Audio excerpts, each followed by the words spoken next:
Noi vogliamo dire chiaramente che va rivista la norma sull'eccesso di legittima difesa, questo è chiaro. Io l'ho ripetuto da sempre, quindi non da oggi, quindi non è la novità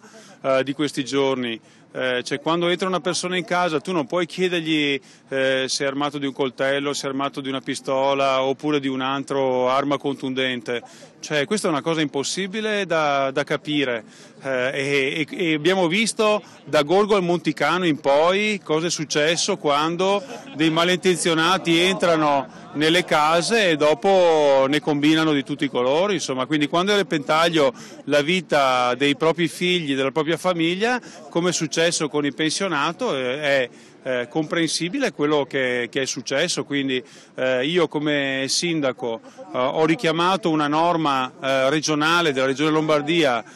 che offre il gratuito patrocinio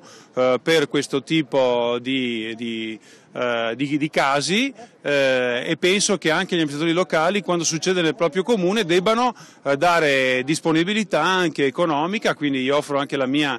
disponibilità economica, al di là che potrebbe farlo anche direttamente anche il comune, però io penso che come amministratore e come amministratori dobbiamo dare una mano in casi di questo tipo, soprattutto perché vengono coinvolte delle persone che sono persone innocenti, come quell'anziano dell'altra sera, come lo stacchio di turno o come il tabaccaio. Cioè, io direi che è stata molto positiva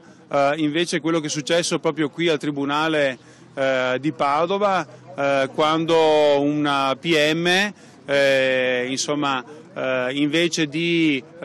indagare poi e di accusare il famoso tabaccaio che si è difeso, ha fatto una proposta di archiviazione, quindi io penso anche un'interpretazione corretta della norma. Quindi noi siamo qua a sostegno anche dell'attività della magistratura, quindi assolutamente a sostegno e non contro l'attività della magistratura, anzi, ma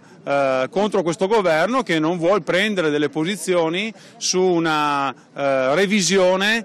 di quella che è una norma che noi consideriamo sbagliata.